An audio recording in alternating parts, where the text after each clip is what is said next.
Okay, welcome to lecture here. So we're going to start with chapter 15 and roll through. And because we did finish the carbohydrates last time, again, through both lecture and discussion. So we will get started here. As usual, if you have any questions, please feel free to ask them in the chat box there, and we'll get to your answers. In both of these chapters here, we may not obviously cover everything that's there. We're just going to cover kind of, the stuff that you'll need to know perhaps for the final. And then we'll talk about all that kind of stuff at the end. All right, so let us start with lipids. And lipids are basically, there's a couple things around here. There we go. All right, so lipids are basically biomolecules that contain a fatty acid or a steroid nucleus, which we will actually see what those look like in just a second. They are soluble in organic solvents, but not so much in water. And, they're basically sort of membranes that will allow things to kind of flow in and flow out. They're in cells. You could get them out of cells using some type of organic solvent.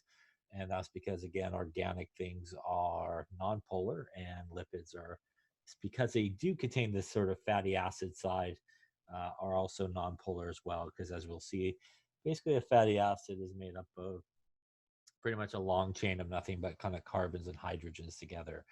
So again, that's why it works really well with nonpolar organic solvents. There's a few different types of lipids that we'll talk about in this chapter. There's waxes, there's fats and oils, which are sometimes referred to as well, the oils as triacylglycerols. There's ones that are known as glycerophospholipids. There's prostaglandins. And we'll touch upon very quickly at the end, steroids. They're not technically, a lipid per se. They don't contain any type of fatty acids or anything like that. But the steroid itself has a interesting sort of structure, which we'll see. And you'll be able to sort of recognize that.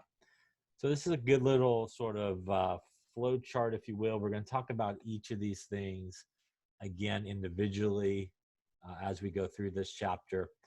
But we're going to touch upon a lot of these things, and a lot of things that you should know for the final, for example, are the components that make up each of these things. And like I said, we're going to kind of go through each of them individually and sort of see what makes up all these guys, including fatty acids here. So let's start with the fatty acids. And fatty acids are basically long chain carboxylic acids. So if you remember for organic chemistry, carboxylic acid functional group is that carbon oxygen double bond with the OH. So basically a fatty acid has sort of that group, and then it pretty much has a ton, I won't draw them all, but a ton of carbons and hydrogens attached to it. And that's what basically will make up a fatty acid. So as you can see there, it typically contains somewhere between 12 and 18 carbons. So, from here this way, 12 to 18 carbons. And again, attached to those carbons, like the usual sort of arrangement, are hydrogens. So carbons and hydrogens all the way through. So basically what that means is you will have this long chain of pretty much carbons and hydrogens. And as we know, carbons and hydrogen being nonpolar is going to make it really insoluble in water because it has a super long sort of chain of non-polarness. Although it does have sort of a polar end there where we have the carboxylic acid, as we sort of talked about in organic chemistry, as you sort of build out, for example, this part of it, which is non-polar, it obviously gets larger, it gets in the way, and it does prevent it from sort of interacting well with things like water. So although, again, it does have sort of that polar group there at the beginning where the carboxylic acid group is, because of that big chain of nonpolar carbons and hydrogens, It's not able to interact well with water. They can be saturated or unsaturated, as we will see, and it's the same thing as what it means in organic chemistry. Saturated means pretty much all carbon-carbon single bonds. Unsaturated means there's at least some type of double bond action happening. So that's, very similar to what we see in organic chemistry. And the part of the molecule we're talking about is this back part here, that part that's going to be those long chains of carbons and hydrogens together. And, since it's sort of like an organic molecule, it can usually be written a lot of times very much like we did organic molecules. You can write the condensed formula, which, again, we don't draw out the hydrogens. We also will sometimes with these, especially with these guys, because they do have that really long chain of carbons and hydrogens, we'll do that sort of abbreviation, right? Where that means there's basically 6 units repeating of CH2. We'll do our kind of full condensed formula here and our kind of line structure here. So this is the exact same thing as an organic. Everywhere there's sort of a point or a meeting is a carbon, obviously with the appropriate amount of hydrogens that are there.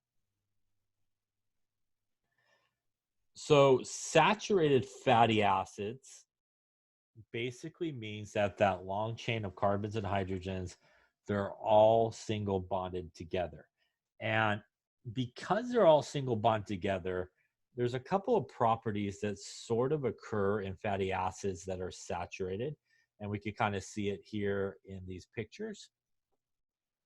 The first property really is, for the most part, is when we look at the big chain of carbons and hydrogens, because they're all single bonded, they essentially fit really nicely together. So they line up really nicely together.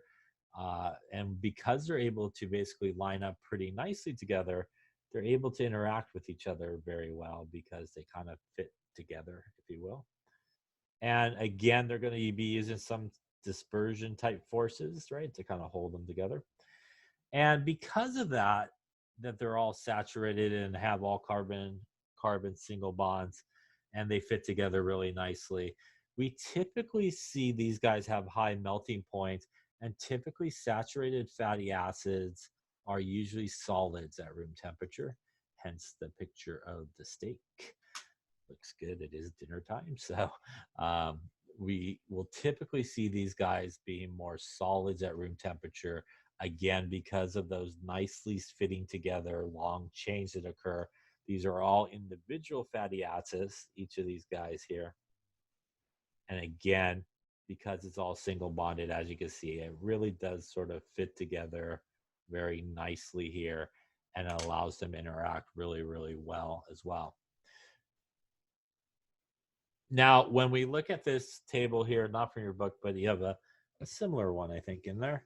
And you don't need to know anybody's specific name or anything out of this sort of table or anything like that. But what we see is they're all single bonded. These all typically would be sort of solids at room temperature because they're all single bonded. We see our carboxylic acid group happening right here. And again, our long chains of carbons and hydrogens basically happening over here.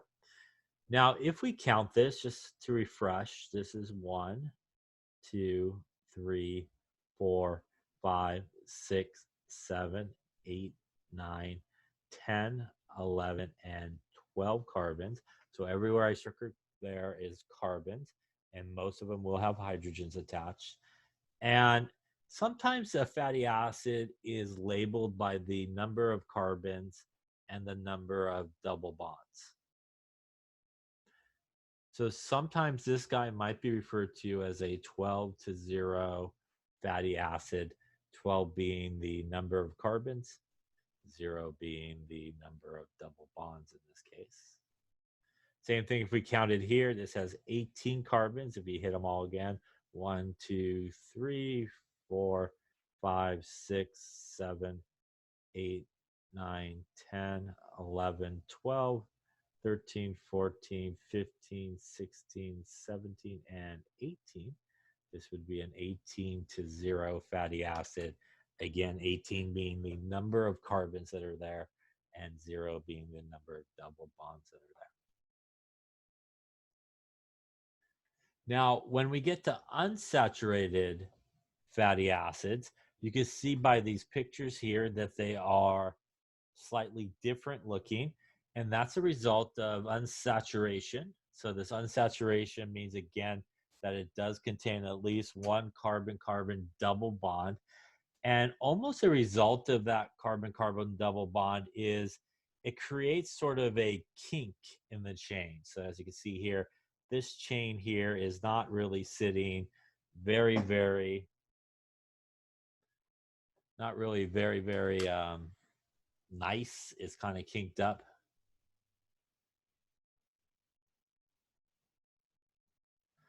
Yeah, so when we get to the end of the chapter, I'll kind of go over, the types of things that you should know for these things. Okay. So when we get to this unsaturated fatty acid, because of these double bonds, we will get these kinks in the chains, and they really won't sit very well. And we'll get two types. Remember, when we have double bond in organic chemistry, right? We have cis and trans. Cis meaning same side, and trans meaning opposite sides. So cis here, the big group, right, are on the same sides, and our hydrogens here are on opposite sides, and our hydrogens here are on the same side. So we get trans fatty acids, as you might have heard of as well, as a result of these double bonding. Now, it also affects sort of the properties here of fatty acids. Because of these kinks, it prevents them from, as you can see in this crazy picture over here, it prevents them from essentially being able to fit nicely together. So if you remember our saturated fatty acids, because they have those all single bonds, they're able to really sit together very, very nicely. And because of that, with our saturated one, as we talked about, it essentially will be more of a solid at room temperature. While when we get this sort of kinks that occur in these chains as a result of these double bonds, they typically will have lower melting points. So unsaturated fatty acids are typically liquids at room temperature. So unsaturated fatty acids are typically more liquids at room temperature, while our saturated fatty acids, much like our steak there, is a little bit more solid fat at room temperature. And again, it's a consequence of basically how these chains sort of sit together. So here's a table again of some more fatty acids. And again, we have a double bond here. So if we count this, this would be 1, 2, 3, 4, 5, 6, 7, 8, 9, 10, 11, 12, 13, 14, 15, and 16 carbons. And this would be referred to as a 16-to-1 fatty acid, the one being the double bond that's there. So it has just one double bond. If you count up all the carbons in the second one, there's 18 of them. And there's also one double bond here. Now, if we come down on the bottom, we have some more fatty acids. Guy also has 18 carbons if you count them, but he actually has 1 and 2 double bonds.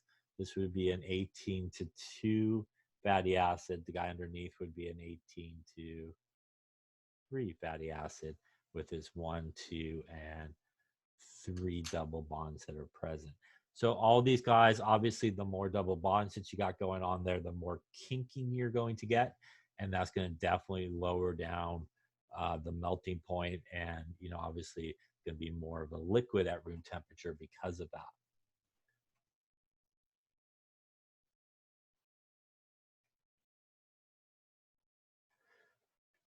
And again, here's just some comparisons of some of these melting points.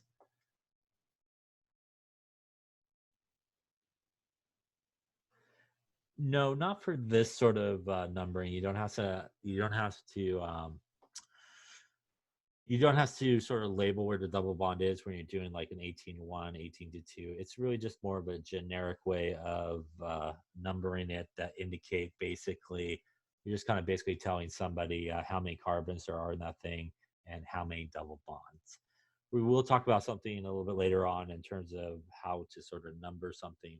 But for this particular sort of aspect, you don't have to worry about given the number of the double bond. So here we have guys that have no double bonds up here. So these are all saturated. And these would all sit really together. And you can see they have higher sort of melting points, so more solids at room temperature. These guys here do have some double bonds. And again, we have more liquids at room temperature. So basically, this is what we were talking about. This is a 12 to 0, a 14 to 0, a 16 to 1, an 18 to 1, 18 to 2. Remember, though, if you are counting one of these guys that are written like this, you don't want to miss the number of carbons. This guy here would be carbon 1. And then a reminder that there are 12 carbons in a row here. That's right, a repeating unit of CH2, CH2, CH2, and so forth, right? So you basically have 12 carbons there, plus the first one's 13. And this last one here is how we get to 14. So remember that if you do look at it sort of in its condensed form, and they sort of use that shorthand, don't overlook how many carbons there are.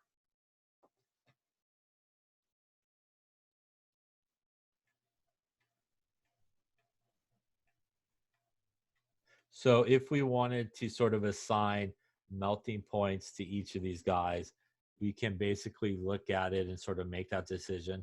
So saturation means that we're all carbon-carbon single bonds, which means it's an 18 to 0. This guy is 18 to 1, which would have one double bond. And this guy would be 18 to 2, which would have two double bonds. So if we remember, our saturated guys will fit really nicely together, again, because they are all single bonded. And they should have the higher melting point and be more solid at room temperature. So we would expect the melting point here to be higher in this guy, which would be there. While our guy with the two double bonds is going to cause a lot more of that really badly drawn sort of kinking that's going to happen in that chain. Again, he will probably be the lowest in terms of the melting point. So we would think that this guy here would have the 17, and then this guy would be obviously the guy in the middle, which also would have a much lower melting point than our saturated guy, but it would have a little bit higher of a melting point than the guy with the two double bonds in that particular case. Any questions on that?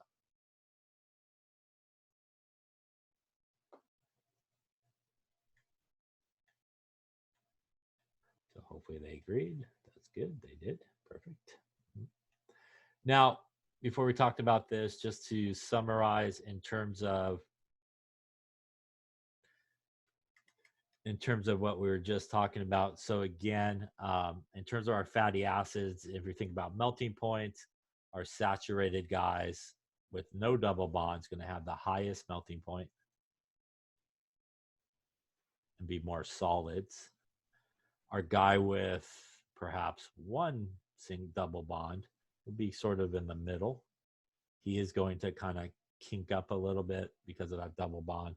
Our guy with a couple of double bonds is going to cause a lot more kinking because there's definitely more double bonds that are happening there. And he's going to have the lowest in terms of the melting point and can be more liquid in that case. So that's what we see here. This guy with the two double bonds, this lowest melting point, one double bond kind of in the middle, and the highest melting point out of all of them, again, would be the guy with no double bonds and all single bonds. Now, in terms of fatty acids, sort of what you need to know by it is you do need to know the general structure. So again, the general structure is basically a long chain of carbons and hydrogens together. They do have the carboxylic acid group at the end. You do need to know what a saturated fatty acid is, which means it basically has all carbon-carbon single bonds. You need to know what an unsaturated fatty acid is, which means it basically has at least one double bond in it. And you do need to know that that way of sort of numbering them as like we were talking about, this is a 18 to 1, this is a 16 to 2 sort of carbon.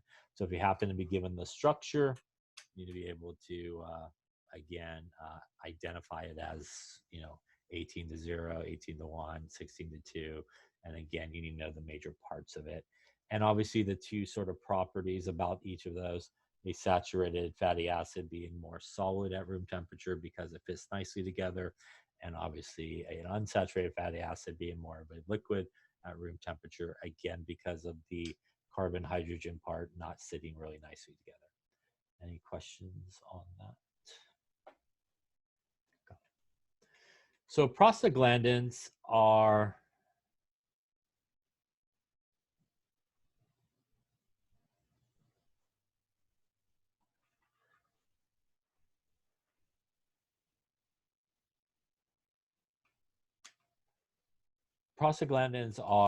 things with 20 carbon atoms in their fatty acid chain, and they have a hydroxyl group at carbon number 11 and so forth, as you can see here.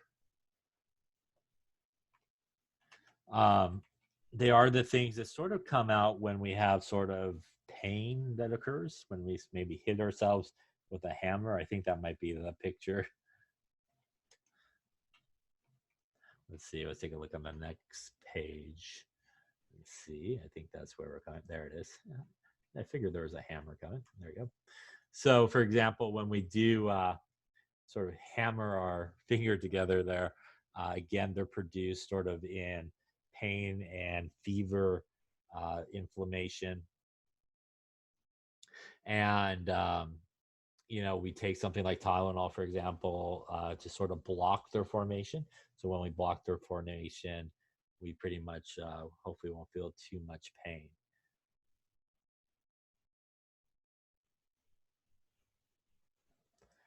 No, for our purposes, in terms of the saturated fatty acids and unsaturated fatty acids, for our purposes, you would have to, look at the structure and just see if there's double bonds or no double bonds. Or if you're given something like melting points, you'd be able to maybe put them in order in terms of maybe how many double bonds or no double bonds they had. But for our purposes, you'd probably be given the formula of it and just sort of have to analyze the formula. So let's talk about a couple of special types of fatty acids, and these are omega-6 and omega-3 fatty acids you sometimes hear a lot of. Linoleic and linoleic acid are omega-3 fatty acids in sort of fish oils and vegetable oils. And basically, it is just a fatty acid. They do have a double bond, which makes them unsaturated. And when we do count these guys to figure out if it's an omega-6 or omega-3 fatty acid, we actually count these guys a little bit different than we would normally do things like in organic chemistry.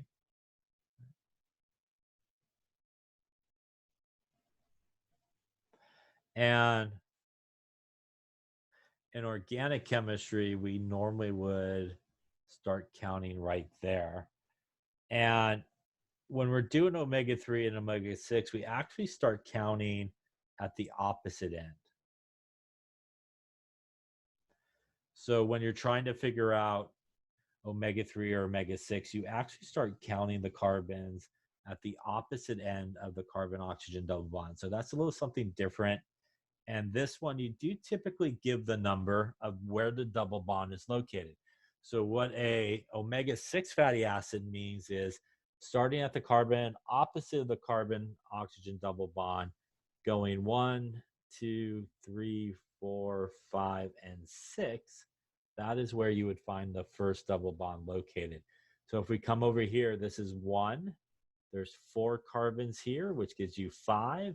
And at carbon number 6 here is where we find our first double bond, and that makes it an omega-6 fatty acid.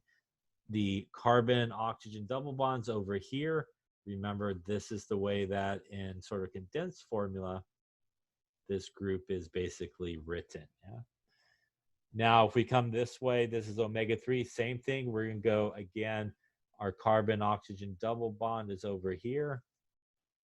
We're going to go opposite end, 1, 2, and right here is number 3, where we see our first double bond occur. So for omega-3 and omega-6, if you're given the structure, you do need to be able to count them off and figure out, is it an omega-3? Is it an omega-6 fatty acid? So again, this one little location here, we sort of count differently than we normally would in things like organic chemistry. So we would count away from, starting away from the carbon-oxygen double bond when we do that.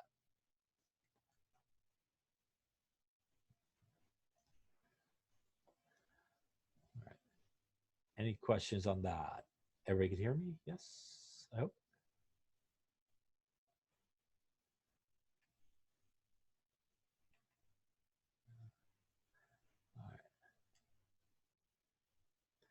So hopefully everybody can hear me, I hope, yes. And here's some omega-6 and omega-3 fatty acids. And same idea, again, we're going to count away from the carbon-oxygen double bond and head towards that carbon-oxygen double bond. So here's our 6. Okay, perfect. And here's our 3. And if we count here as well, again, 1, 2, and 3 right there. And that would get us our omega-3, and same thing with the bottom one as well. So for omega-6 and omega-3, you need to, again, if you're given the structure, you need to be able to identify it as either omega-3 or omega-6 fatty acid.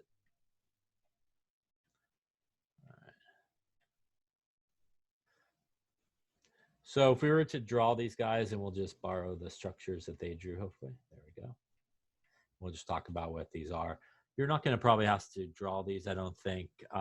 But a saturated fatty acid with 10 carbons, again, would basically have 10 carbons as you go across. And again, because it's a fatty acid, it will have that carboxylic acid chain at the end, right? Again, you could do line structure if you want, a little neater than that.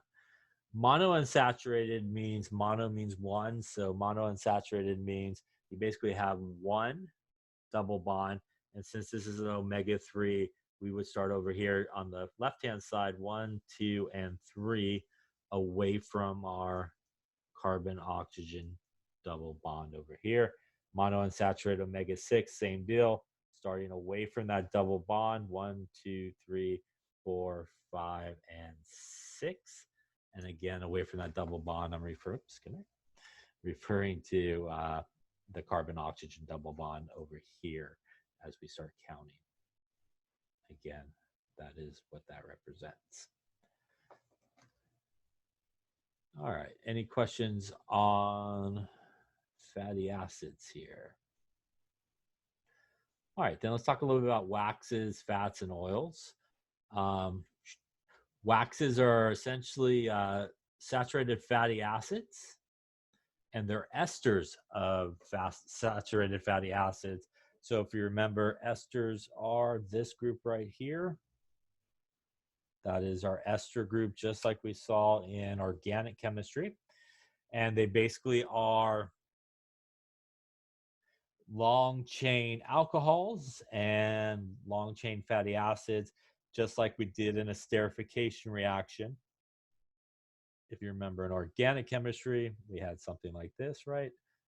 Alcohol and a carboxylic acid. We basically take out the water, and then we get it, squish everybody together, and we get our ester group, right? And that's basically how these guys are made. They're made by taking, again, those long chain fatty acids and really a long chain sort of alcohol and put them together by taking water out. And we get things like carnauba wax and beeswax and so forth. Obviously, you're probably familiar with waxy type of substance. Now, the first sort of fat and oil and sort of lipid that you do need to know is a triacylglycerol. Triacylglycerol, or sometimes referred to as, used to be like TAG, triacylglycerol. And they're basically, again, esters of glycerol. They're made by the esterification reaction, which is the one I just talked about, basically taking an alcohol and a carboxylic acid together, taking out water, and squishing everybody together. So they are formed in this reaction here. And a couple of things that you do need to sort of be able to recognize from this slide for sure. You do need to be able to recognize the glycerol group, what it looks like, and be able to sort of identify it as glycerol. You also will need to know perhaps what makes up a triacylglycerol. That is made up of a glycerol unit and 3 fatty acids. So you need to know that, again, that triacylglycerol is made up of 1 glycerol unit, which is our guy on the left-hand side of the screen, and basically 3 fatty acids, which is what we were talking about at the very beginning of this chapter, those long chain carbons with the carboxylic acid group.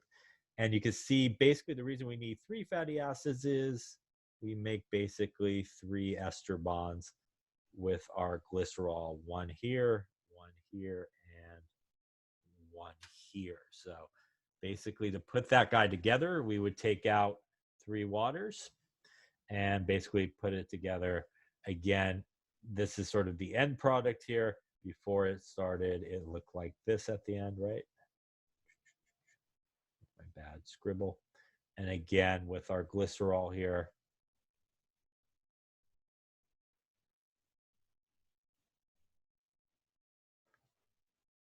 when it comes together, we're going to, again, take out water at each of those spots, basically.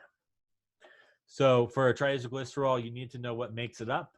Again, a glycerol unit and 3 fatty acids, and you should be able to recognize what glycerol looks like. And here is that reaction that's taking place. Again, you can see where you basically are just taking out water.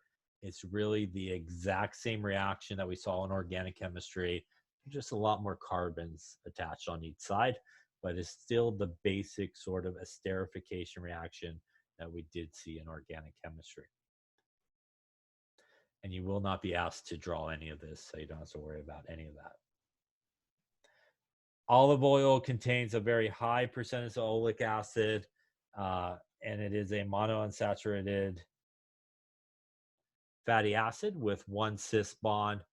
So just like what we were talking about with our fatty acids, when we do kind of put these together, for example, there's our glycerol unit, basically. There's our carboxylic acid unit and our ester bond happening. But what we do see here is double bonds, right? So just like with our fatty acids we were talking about, this part of it, which is fatty acids, as you can see, does not sit very nicely. And that's why typically our olive oil is more a liquid at that point, because of those fatty acid chains, again, not sitting very nicely with each other. All right, it's okay. You don't have to worry about that, so don't worry about that.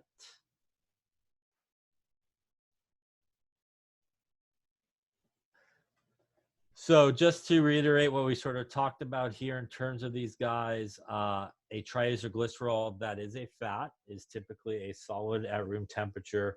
And again, what that means is that triacylglycerol, the fatty acid part, is going to have those more saturated fatty acids where they sit really badly drawn nicely together, while a triacylglycerol that has some unsaturation in this fatty acid part, just like in a normal fatty acid, again, will not sit together very nicely and will be more of an oil at room temperature.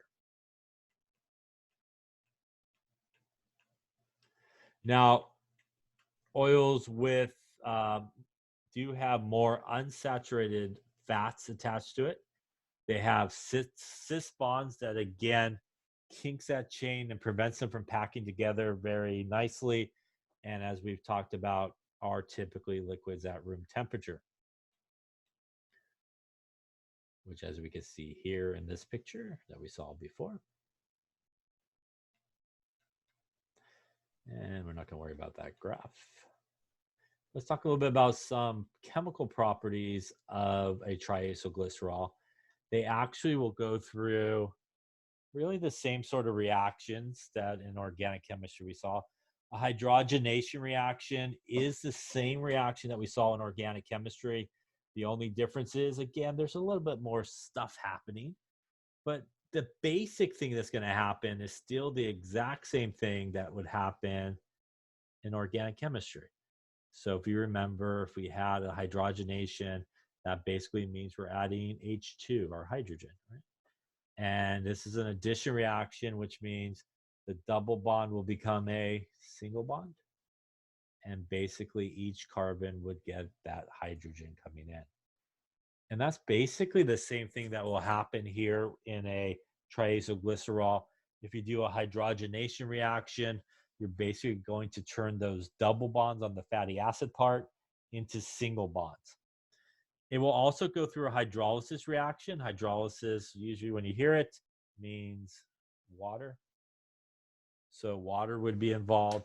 So if you remember, to put it together, the triacylglycerol, we had to take water out.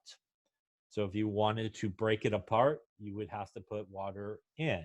So it's basically the reverse reaction that happens to break it back apart.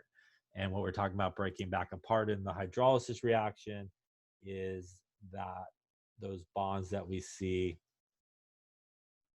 between the fatty acid and glycerol that looks like this, along with obviously our big chains of carbons that way. Again, they came together by taking water out. You could put it back together again by breaking them apart and putting water back in. And you'll get the glycerol unit back, and you'll get your fatty acids basically back as well. So let's take a look at those here. And this is the process when we talk about, you sometimes hear that is a partially hydrogenated oil or so forth. And that's basically what it means when we add those hydrogens in to, say, our liquid oils, triacylglycerols, and we turn some of those double bonds into single bonds. It goes from more of a liquid state to more of a solid state, and that's how we get things like margarine, for example. You basically do a partial hydrogenation of those oils. It converts those double bonds into single bonds. And just like sort of a saturated fatty acid, it goes from more of a liquid to more of a solid at room temperature. So here's just a big picture of the hydrogenation reaction. Again, you're not going to be asked to draw any of these or any of those names that you see on the page here. You don't have to worry about that. But basically, we have 1, 2, and 3 double bonds, and that's why we have 3 H2s. Each of those H2s go to each double bond, right? 1 there, 2 there, and 3 there. And what that's going to do is, as you can see over here, turn our double bonds into our single bonds through this hydrogenation reaction. You could also see that nothing else weird happened, nothing broke apart or anything like that. It just simply basically turned our double bonds into our single bonds, just like it did in organic chemistry when we did a hydrogenation reaction. The nickel here is a catalyst just to help the reaction kind of take place. Again, not really a reactant or product, but just there to kind of help everything sort of take place. We don't care about that, so we will skip it since we don't know names. We don't do names. Olestra has been off the market, I think, for a while. Maybe it's not. They used to make WOW chips. We'll skip them. All right. Let us talk about trans and cis sort of fatty acids. So because we have those double bonds, just like again in organic chemistry, we could classify these guys as cis or trans fatty acids. And again, it has to do with the same idea as we talked about. The cis one will have the bulky groups on the same side. So again, bulky group and bulky group on the same side of the double bond, which would make it a cis fatty acid. bulky groups here and here, opposite sides of the double bond, which is what trans means. Again, that is the same basic definition of cis and trans that we talked about in organic chemistry. Cis same side and trans opposite sides. Now, trans fatty acids, not so good, and maybe 5-6 years ago or so, I would say, maybe by now, people have moved to try to not use so much trans fatty acids.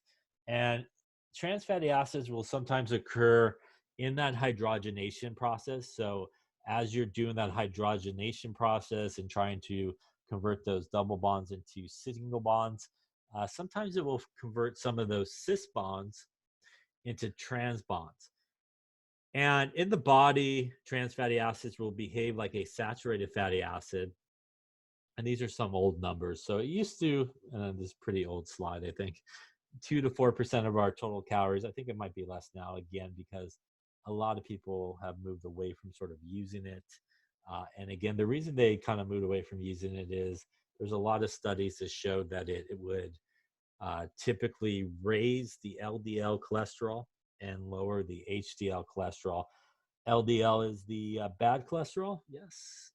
Somebody once told me LDL lousy, right? As a way to remember it. HDL heavenly, right? So LDL is the bad cholesterol, but it was reported that it would sort of raise those in people and obviously lead to some health problems and stuff like that. So like I said, these are probably older numbers, very old numbers by now, but a lot of people used to advertise many years ago that they've sort of moved away from using those sort of trans fatty acids. So a couple true false ones here. There are more unsaturated fats in vegetable oils, and that would be true. Again, unsaturated means it has double bonds. So you're going to get the kinking, and obviously oils would be more of a liquid. Vegetable oils have higher melting points than fats, and that would be false. Remember, your highest melting points can come from your saturated fatty acids, which are the guys that have all carbon-carbon single bonds and sit nicely together. Hydrogenation of oils converts some cis double bonds to trans. That is true. Again, it's just a result of that reaction that occurs. And animal fats have more saturated fats. So animal fats typically are solids, right? And they would be saturated, all carbon-carbon single bonds. Any questions on that? Here is the hydrolysis reaction. Again, like I mentioned before, you would not be asked to obviously draw any of this, but you should understand those two reactions in terms of sort of what they do. Again, the hydrogenation reaction is going to turn our double bonds into single bonds. And the hydrolysis reaction here, called hydrolysis because it involves water. This H plus is just an acid catalyst to help it happen. And again, it's basically going to break us apart here. And we're going to, on the left-hand side, get our glycerol unit back. And on the kind of right-hand side, we'll get our fatty acids back. And again, the water is basically going to supply the H and the OH that's needed to do that. So however you want to look at it, OH can go to the glycerol, and then they get their OHs back. And the H goes to the fatty acids, which would complete our fatty acids on the right-hand side here by putting the H back on if you want for each of those. Any questions on that reaction there? So again, for our triacylglycerols, you need to know what makes it up, which is a glycerol unit, 3 fatty acids. You need to know, again, the two reactions in the sense of what's happening. You won't have to draw anything, but you do need to know the hydrogenation will turn those fatty acids from double bonds into single bonds. A hydrolysis reaction with a triacylglycerol will break it apart into its units, being a glycerol and 3 fatty acids. Now, that's sort of how we make soap as well, is through what is known as a sulfonification reaction.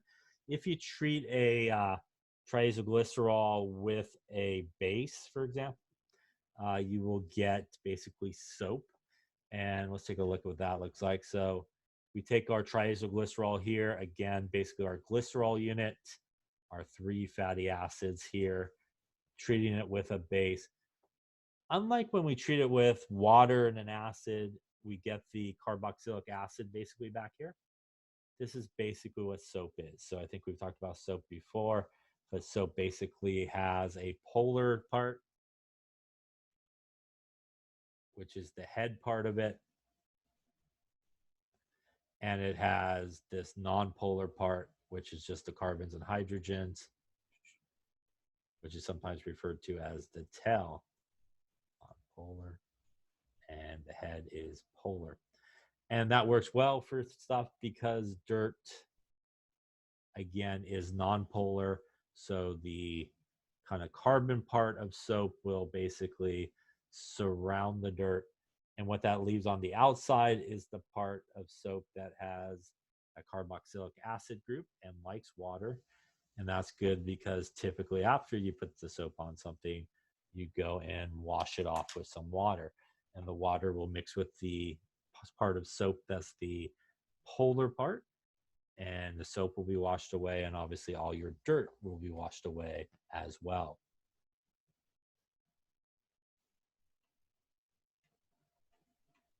And you don't have to worry about this since we're not talking about any names or anything like that. So we'll skip that. We will skip that as well since you know where I have to draw it. All right. Any questions on triacylglycerols in terms of what you need to know? Again, just to review, you need to know the parts that make it up. You need to know those 2 reactions. You need to know single bond makes it more of a solid. Double bonds on the fatty acid part makes it more like oil, like olive oil and stuff like that.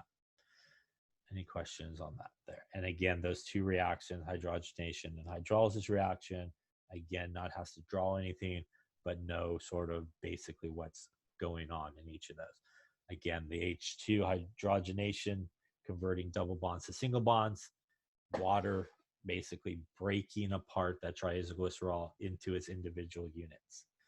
The next thing that you need to know is a glycerophospholipid, and it's made up of something very similar. And you do need to know for this guy the units that make it up. So it's our same glycerol unit that we saw previously. It's also made up of 2 fatty acids in this case. It is made up of a phosphate group. And it's made up of an amino alcohol, something like choline. We'll see it in just a sec. It's an example of an amino alcohol. So for a glycerophospholipid, these are the most common lipids that we find in cell membranes. You need to know the kind of, we've got there 5 parts that make it up. Pretty much that picture right there, that slide. You need to know those parts that basically make it up. And glycerophospholipids, they contain the non-polar part, and they do contain, a amino alcohol. So here's some examples of amino alcohols. This guy here's choline that I just mentioned, ethane, amine here as well. So these are all examples of a amino alcohol. You don't need to know the structure of these guys, but you do need to know, again, it's made up basically of an amino alcohol, a phosphate group, 2 fatty acids, and glycerol, and you should be good, I think.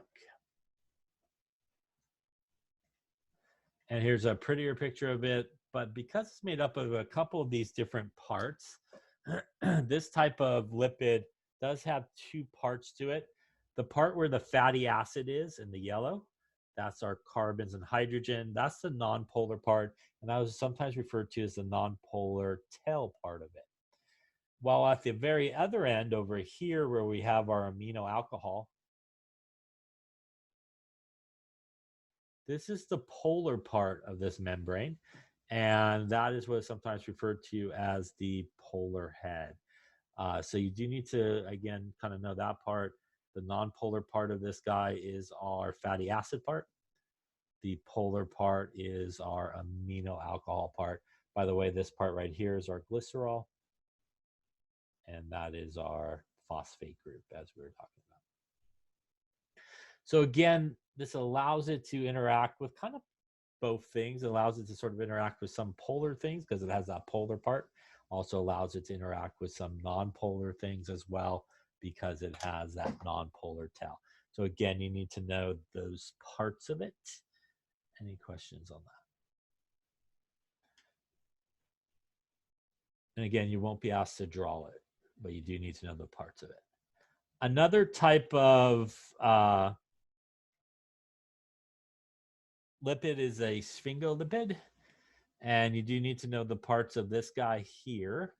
So this guy here is made up of something similar to what we've seen, but instead of a glycerol, it is made up of what is known as sphingosine, and we'll see a picture of that in just a second of what it looks like. It is made up of one fatty acid, it's made up of a phosphate group, and it's made up of an amino alcohol like we just saw in the previous one. They also have a polar side and a non-polar side. Again, the non-polar side would be over here by our fatty acid, and the polar side would be over here by our amino alcohol. So much like the other lipids that we saw there in the last picture, it also has, again, both a polar side and a non-polar side, if you will, as to where they're at. And I think we have a picture of, there it is. So it's kind of similar to glycerol a little bit. It's still sort of a 3-carbon unit, but obviously it has a sort of different guys kind of hanging off of it as well. So this is what the sphingosine looks like, and again is part of this type of lipid here. And here's an example of an actual one here. This is one that's found in nerve cells, and again you can see the components are sphingosine, our fatty acid, just like we had over here. This is our phosphate group right here, and choline, which is our amino alcohol. And again, you can kind of see the positive over here. This is going to be our polar side, and again, our non-polar side over here, where our fatty acid is. So for this guy, you do need to know, again, the parts of it that make it up. Any questions on that? So just to kind of go back here real quick. So for this guy, pretty much this slide, you need to know these 4 things is what basically makes it up. And the last thing here is, again, not really a lipid,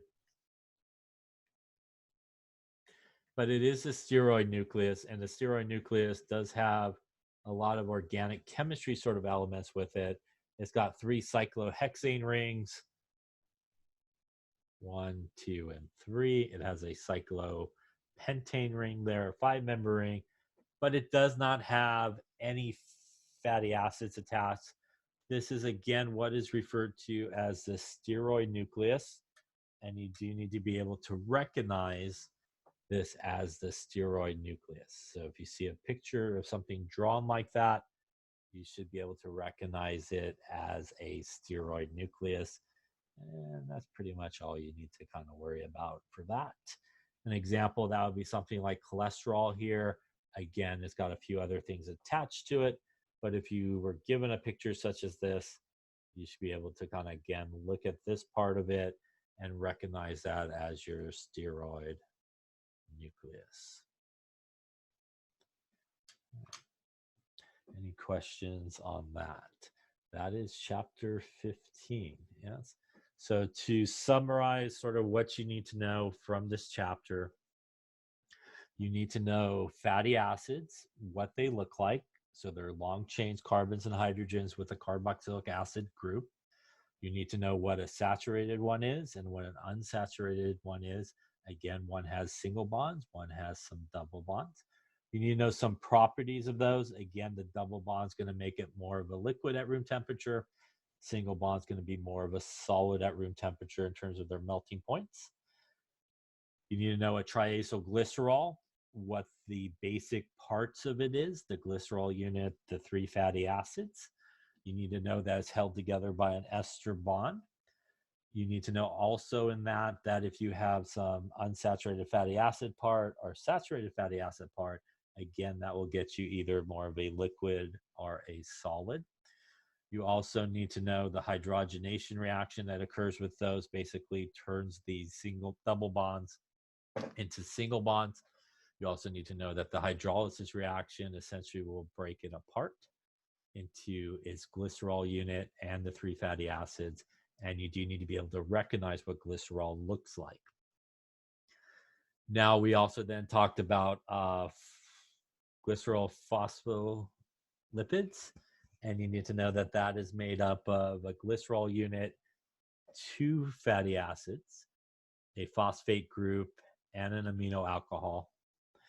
And again, you need to know that an amino alcohol, for example, something like choline is an amino alcohol, and that something like that has a polar side, which is where the head is in the amino alcohol, and it has a non-polar side, which is where the fatty acids are. And you then need to know sphingolipids is made up of a sphingosine, a fatty acid, a phosphate group, and a, what we got there, amino alcohol.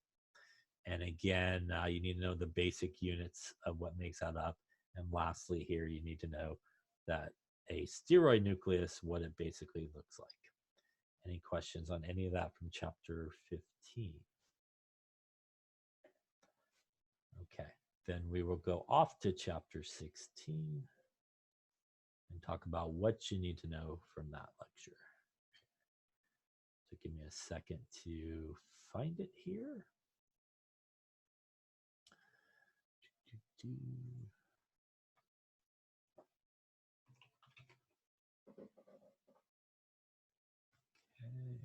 that. Do this, hit that. Give that a go here. All right, doesn't like that one. Try that again. Go with this one. Yeah, I think that will work. All right. This is chapter 16. It is the last one of the season here. Here we go. All right. All right. So chapter 16 is basically amino acids and proteins. And again, we're not going to talk about everything in this chapter, but just some stuff that you should be aware of.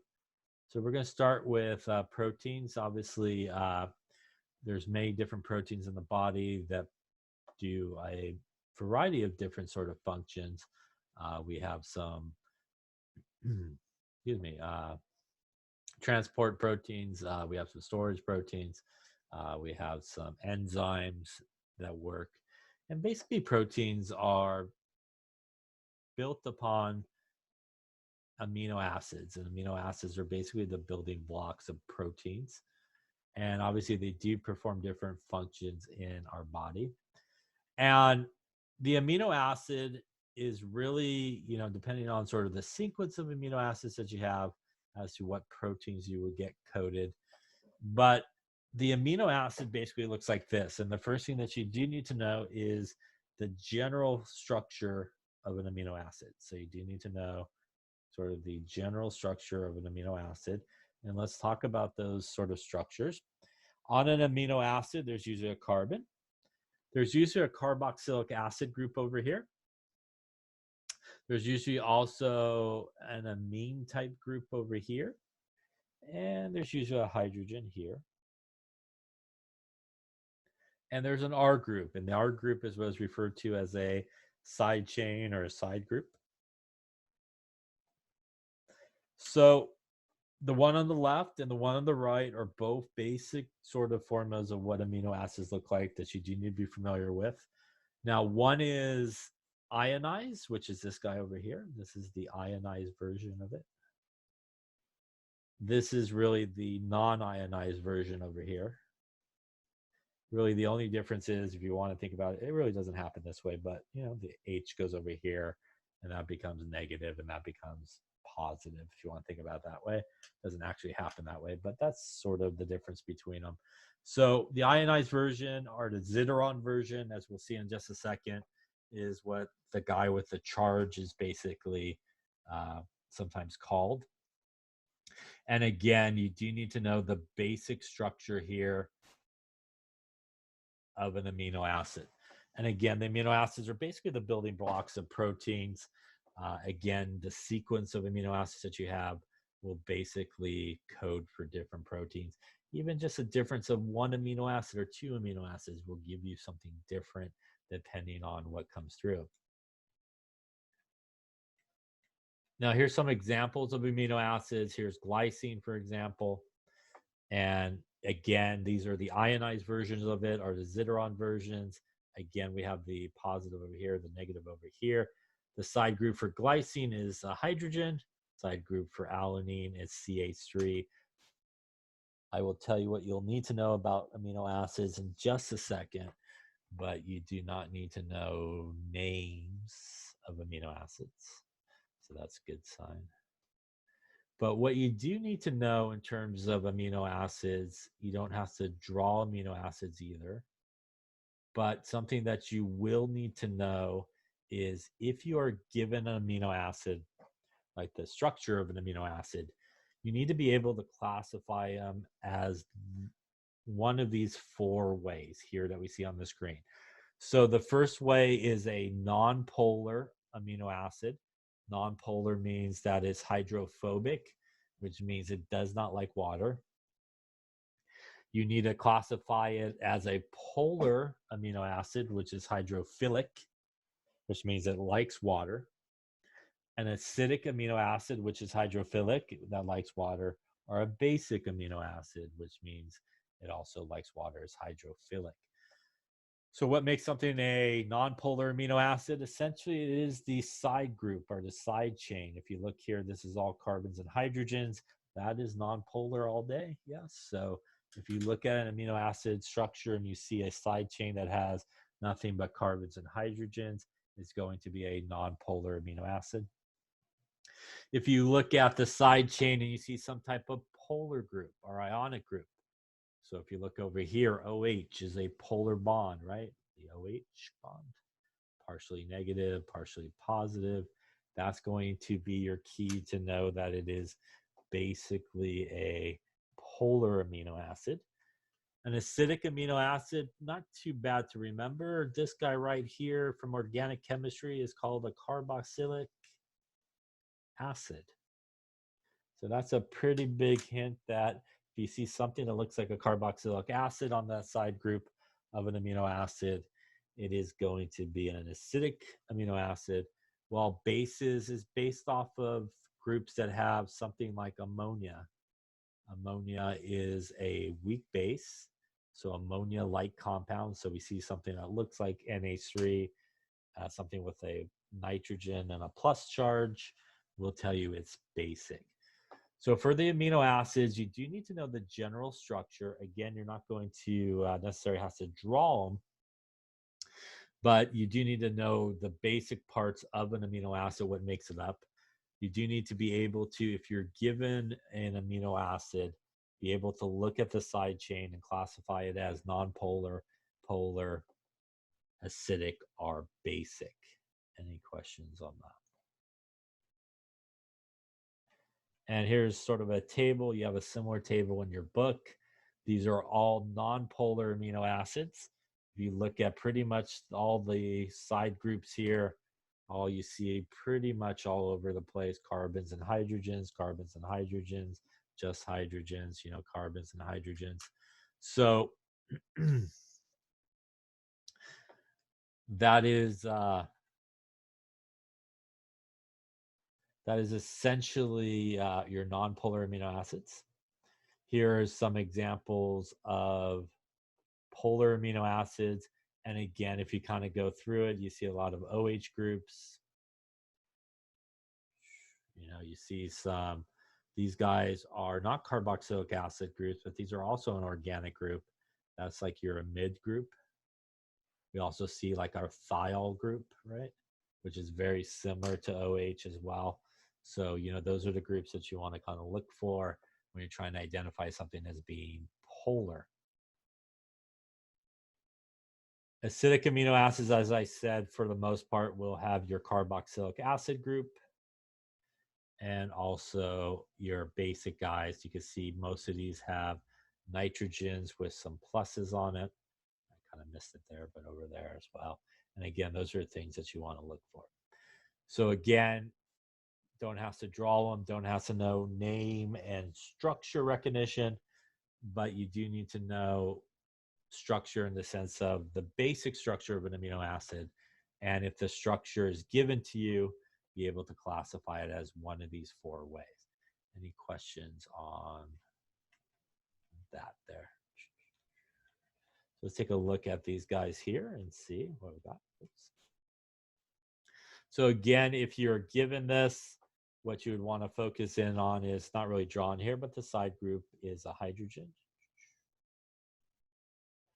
And again, that hydrogen is going to be non-polar. Here we see an OH, which tells us is going to be polar in this case. Any questions on amino acids, sort of what you need to know for those guys?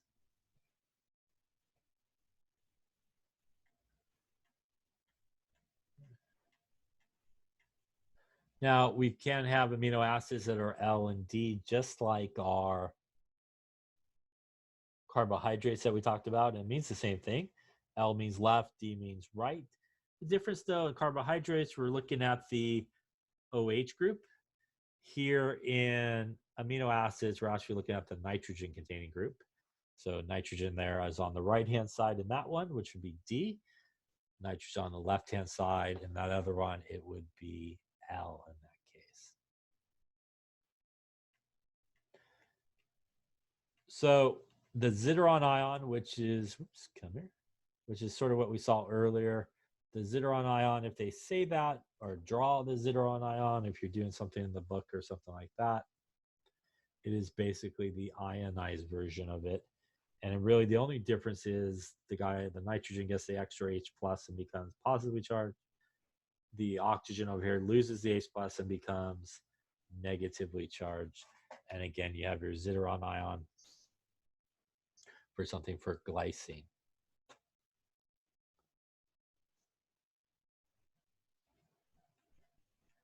All right. This we're not going to worry about at all. So just close your eyes, pretend it's not there. Still pretend it's not there. Still not feeling it here. I don't think you feel this either. Yeah, who cares really, right? It's a good lecture so far, I think. It's really moving nicely. All right. Now I might start caring again here at this point. Let's talk about the formation of a peptide bond.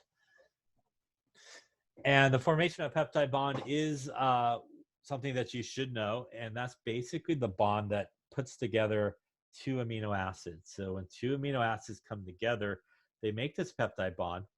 And really that peptide bond will result in an organic group that we've seen before, which is the amide group. So we'll see a carbon, oxygen double bond to a nitrogen. So this sort of amide group is really the bond that will tie together 2 amino acids when they come together. And that is what is referred to as being a peptide bond. So let's take a look at how that works. So if we take 2 amino acids here, come back, there we go. If we take 2 amino acids here, we're basically just going to put them together. And the way that they come together is essentially always sort of in the same way. They're going to come together at the carboxylic acid side of one. And really we'll call it the ammonia side of the other. It's not really ammonia, but we'll call it the ammonia-like side. And really what's going to happen in this case is we're going to take out water. Good news about all these last 3 chapters is you need to think about what comes out. Water is a lot of times the case. So if we just count off the water, if you will, There's 3 hydrogens, so we need 2 of them. That leaves us just 1 hydrogen, which is this guy. And we also need an oxygen, right, to make our water. So that guy goes. And then we basically just squeeze them together. So you can see this is exactly the same. That's exactly the same. This is exactly the same. We lost the oxygen and we lost 2 hydrogens here to make the water. And that leaves us a nitrogen with 1 hydrogen.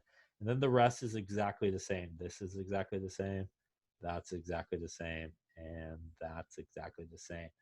So essentially what you do here is much like in organic chemistry when we do say that esterification reaction, or even this reaction here, where we basically take out water. You pretty much take out water, and then you take the left-hand side and the right-hand side, and you basically just squish them together. And that gives you your thing. And this linkage here where we put them together, where we have the carbon, oxygen double bond, and the nitrogen and the hydrogen, that is what is referred to as a peptide bond.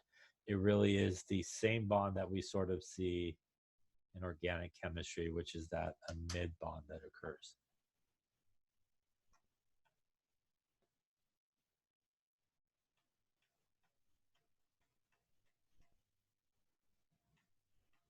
So if you're, for example, asked to draw this and you were given these structures and they tell you, hey, draw it like this. Basically what this is, these are the 3-letter abbreviations for amino acids.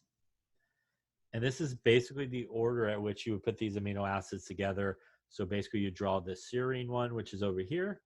You would draw the thirine one, which is over here, which in your case, we would not draw. It would probably be given to you, if at all. And then basically we would put this together by joining these guys right about here. We're going to take out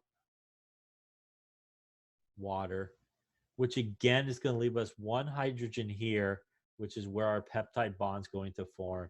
And everything else will be identical to it.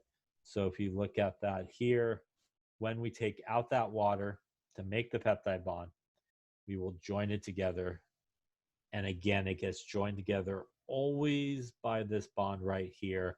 And again, that's our peptide bond, which again is really just our amide bond. Question on that. So again, these amino acids, if for some reason you did need to draw them, I'm not sure you're going to need to, but in case you did, the structures would be provided to you just like they are on the screen. And basically all you would do is take out water and squeeze them together.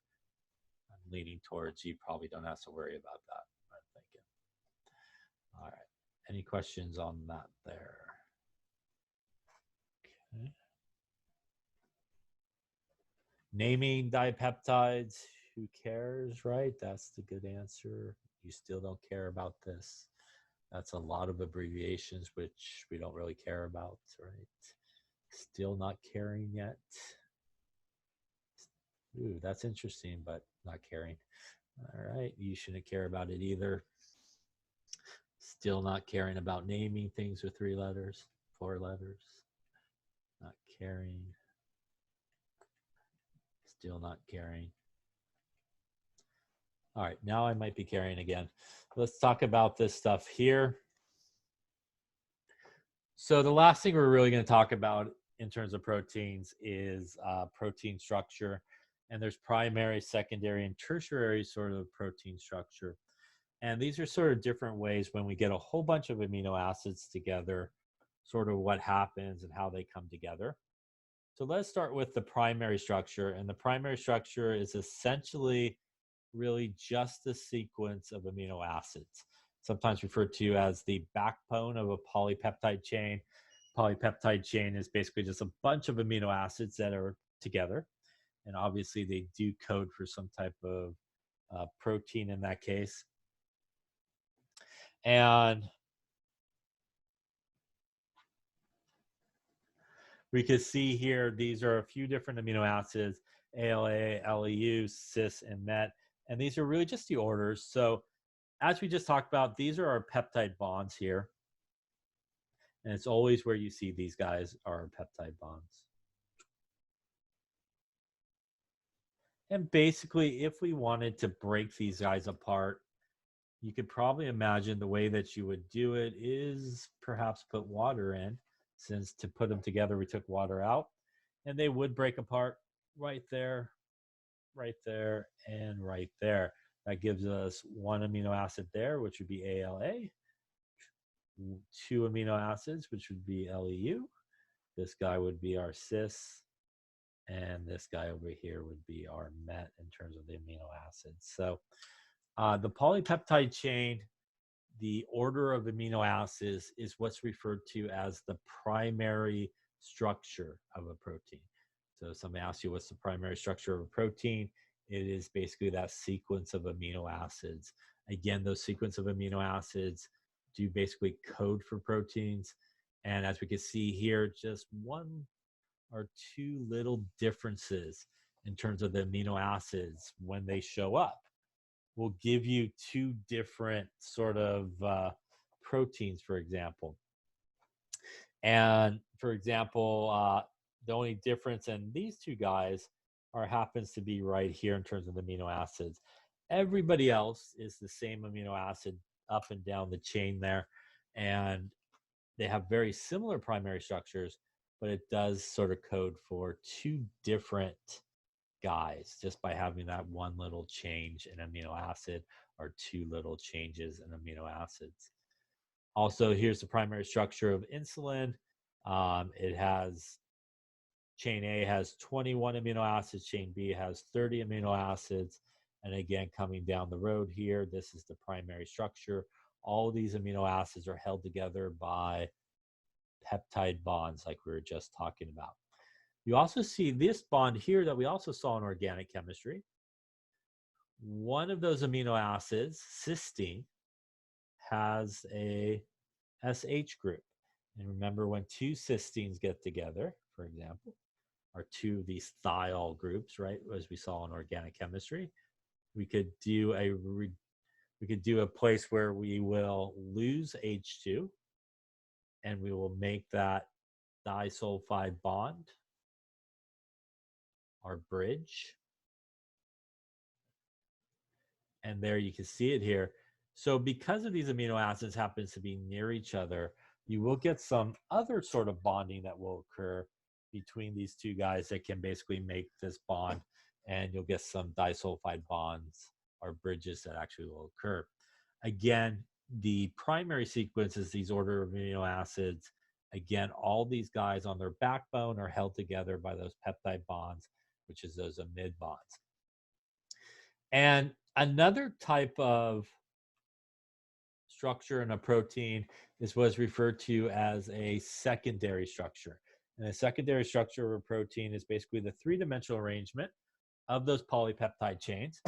And once a secondary structure of an amino acid is an alpha helix, and an alpha helix is that coiled sort of shape that basically occurs, and it occurs by hydrogen bonding that takes place between the amide group and the carbonyl group on amino acids.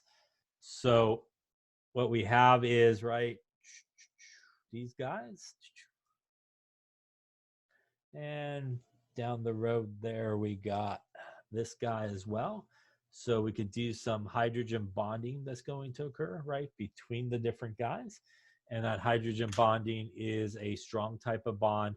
And as they basically hydrogen bond down the road, for example, every fourth amino acid down the chain, because it's grabbing every fourth amino acid down the chain, it's going to cause the whole kind of chain to start to coil in on each other and make that alpha helical structure like we see, for example, in DNA and so forth.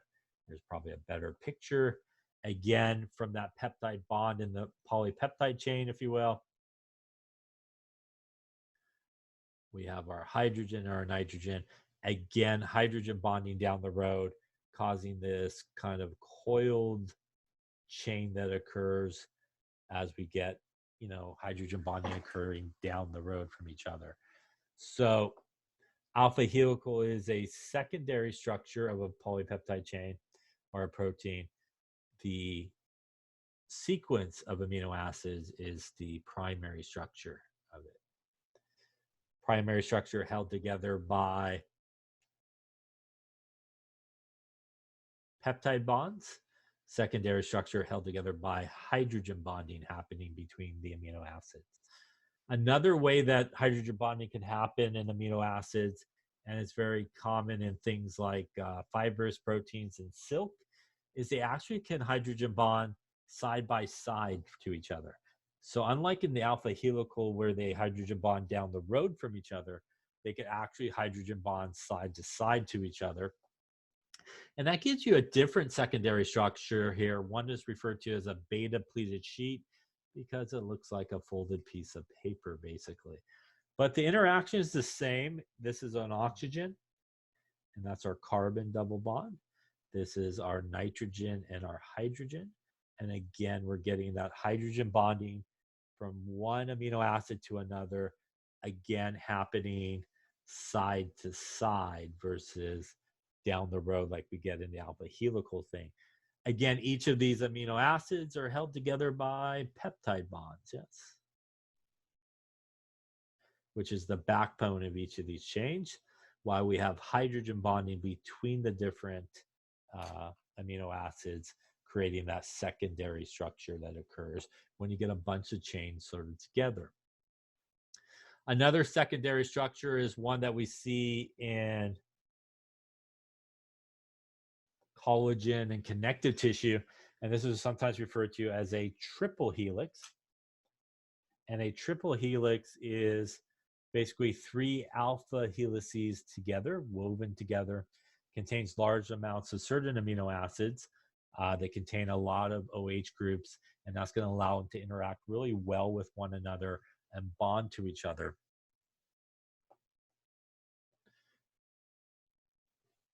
And if we look at some of these guys here, take a look at them here. So if we look at polypeptide chains held side by side, that is going to be our beta pleated sheets.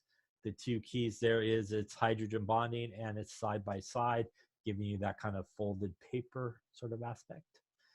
Sequence of amino acids in a polypeptide chain, that is the primary structure. Those are held together by those peptide bonds. Corkscrew shape with hydrogen bonding between amino acids, that's our alpha helixy. Again, also hydrogen bonding, but I'll draw it like this, kind of down the road from each other. And again, that's going to cause that kind of alpha helices to kind of coil on each other. And 3 peptide chains together like a rope is what is known as a triple helix. There's also sort of a tertiary structure of proteins. And in a tertiary structure of proteins, that's when you get a whole bunch of sort of polypeptide chains together. And in certain cases, when you get these polypeptide chains together, you again will get some nonpolar guys near nonpolar guys. So you'll get a lot of nonpolar interactions occurring. Again, between these different polypeptide chains that have amino acids on them. You may also get some hydrogen bonding occurring, like we just seen, happening between multiple chains of polypeptide guys coming together, nonpolar. You may also see some ionic bonding occurring, you know, that's happening as well.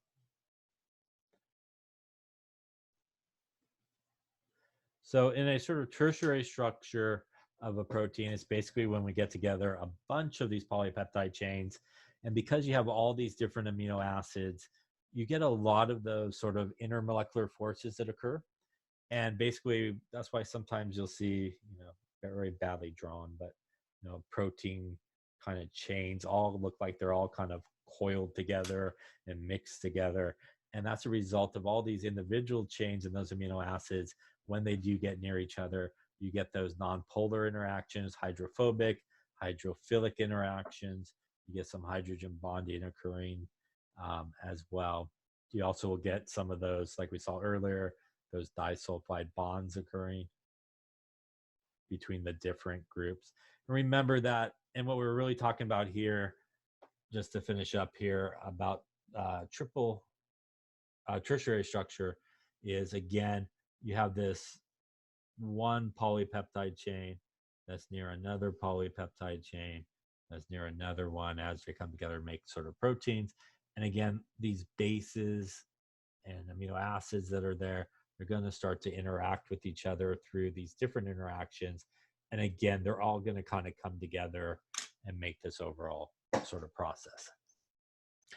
And that is chapter 16. And also Chem 110, I believe.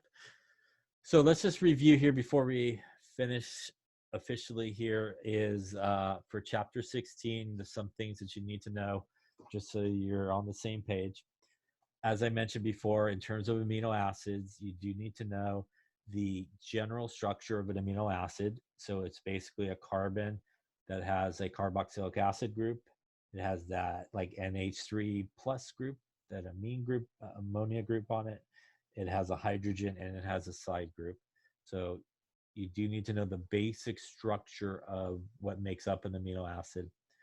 You do need to know if you're given amino acids, you don't have to know the name of the amino acids to match a structure or anything like that.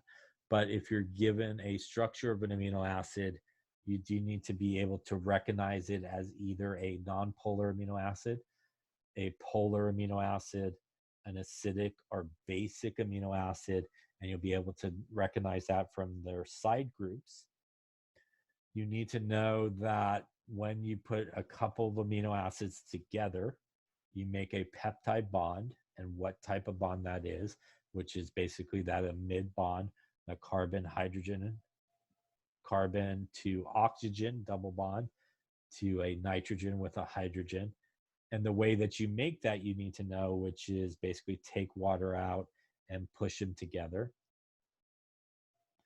You need to know the primary structure of a protein is the amino acid sequence. You need to know that the secondary structure of a protein can be either an alpha helix, where we have hydrogen bonding occurring between the amino acids down the road from each other that causes it to curl. Or it could cause a beta pleated sheet, which is also hydrogen bonding of those amino acids, except that is side-to-side hydrogen bonding.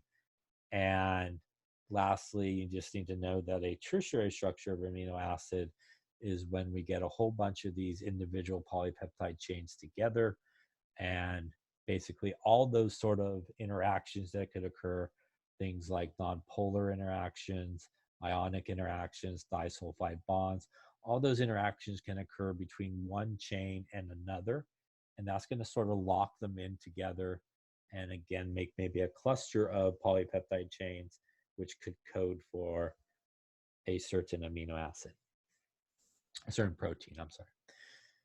Any questions on any of that? All right, that is all she wrote in terms of lecture. So a couple of things. Our final is 1 week from today. It will not be moving or anything like that. It will definitely occur exactly when it's scheduled on the syllabus, and it will start at the time that it is on the syllabus, and that is, I believe, 4:45 on Wednesday. And Wednesday would be, I believe, May, I want to say 20th. That sounds like a right date. Wednesday should be May 20th. So it'll be May 20th at 4:45.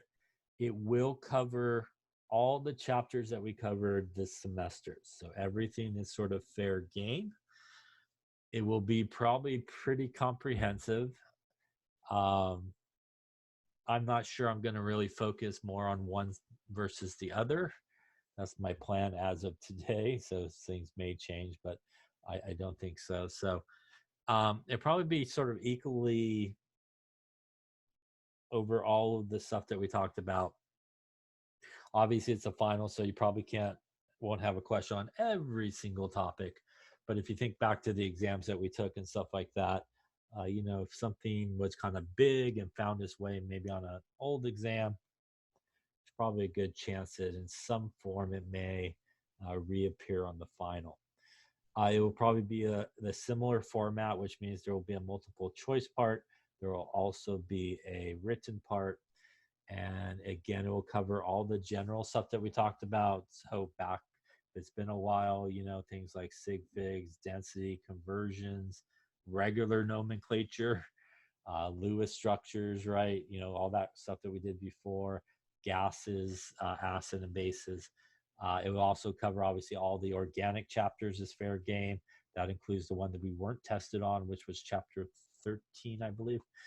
So, that's your alkanes, your alkenes, your alkynes, your aldehydes, ketones, alcohols, carboxylic acid, esters, ethers, all those type of things as well.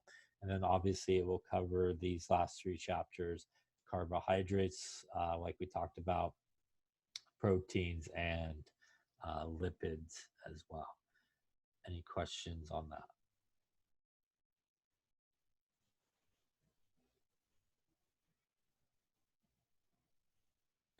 Yeah, I'll be truthfully honest with you. I haven't written yet. I'm still working on. I still have an exam tomorrow. I've had 4 exams this week, so um, I'm still writing it. I can't promise it's going to be like equal per chapter. To be honest with you, what you probably want to think about is maybe stuff when you look back on this stuff, the topics and the chapters that we talked about. Stuff that probably pop into your head. The big stuff that we did, obviously nomenclature was a really big topic. Lewis structures was a big topic. Stoichiometry was a big topic, right? Conversions was sort of a big topic. So you want to think about, those really big sort of topics and stuff like that as well. I personally, when I write them, don't usually sit down and go, okay, I got 2 questions from this chapter, 2 questions from this chapter, or anything like that. But usually what it ends up being when it's all said and done is probably fairly well spread out over the material that we cover for the entire semester. So in the end, it will probably be that way, I'm pretty sure. And again, I can't promise it will be perfectly equal amounts from every chapter, unfortunately. And the truth is, I really haven't written it yet. So hopefully by next Wednesday, I'll have it written. Otherwise, it'll be for you. And again, same deal. I really don't know at this point because I haven't written it in terms of how many questions there would be. To be truthfully honest with you, however many questions will get us to, I think it's going to be something like 200 points maybe or something like that. So whatever will get us there, or however many points it would be, I'm just not 100% sure yet how many questions that would be. I don't think it will be probably extremely longer than one of the exams we've probably ever been taking, but obviously since it covers so much material, there probably is going to be it might be a little bit longer than a normal exam and stuff like that. I'm going to do my best on exam 3. Like I said, I had 4 exams this week, so yours and my other class that's finishing next week, you guys are top on the list of when I get an opportunity to start grading. So my hope is sometime this weekend, you should hopefully see your grades up online, and at that point, obviously, once it's done being graded, it will be released that you can kind of look it over and even use it to study with and stuff like that. Technically, the final is like 2.5 hours and stuff like that. So you'll probably have something similar to what you've been getting in terms of the amount of time and stuff like that. Would be my guess. And again, it will be based off of when I finally get the final product, if you will, in terms of how many questions and really, sort of how much time that you need. So if you need a little extra after I'm sort of done writing it, if I feel it's like significantly longer than maybe the exams you've been taking, I probably could do a little bit longer in terms of time. But truthfully, unfortunately, I wish I could give you an answer, but I really haven't written it. So I'm not 100% sure exactly what it'd be. So I wouldn't for sure think it'll be any smaller than an exam we've been taking. I don't think it will be twice as long as an exam we've been taking. But again, since it is a final, covers more material, there might be a few more questions than, some of the ones that you've seen. The final is, 1 week from today is the final. It should be May 20th. And it does start officially earlier. So since, again, technically this is still a face-to-face class, we still have a time period and everything like that. So there's no problems with any sort of finals getting into each other or conflicts, which I don't think it would be. It's going to start at, like it says on the syllabus, 4:45, I think is when it starts.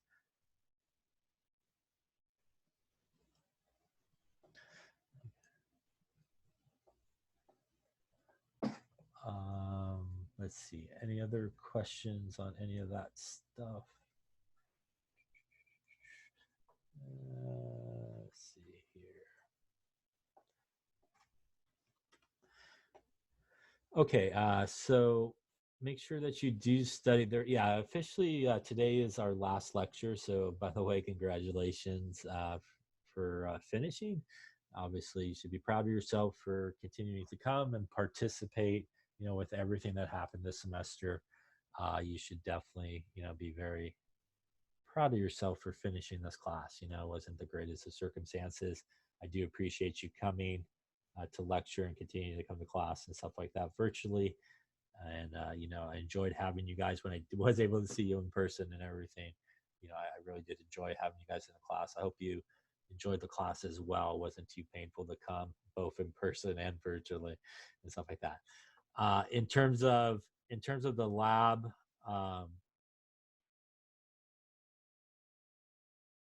yeah, so in terms of the lab, I would definitely contact your lab instructor. To be honest with you, I know they were a week behind, but I feel like I saw maybe an email about maybe that last lab. So I'm not sure if she's going to do it or not. So I don't want to tell you the wrong thing. So if you have a question about lab, maybe just contact her and see what she says about, I guess it would probably be the carbohydrate one and stuff like that.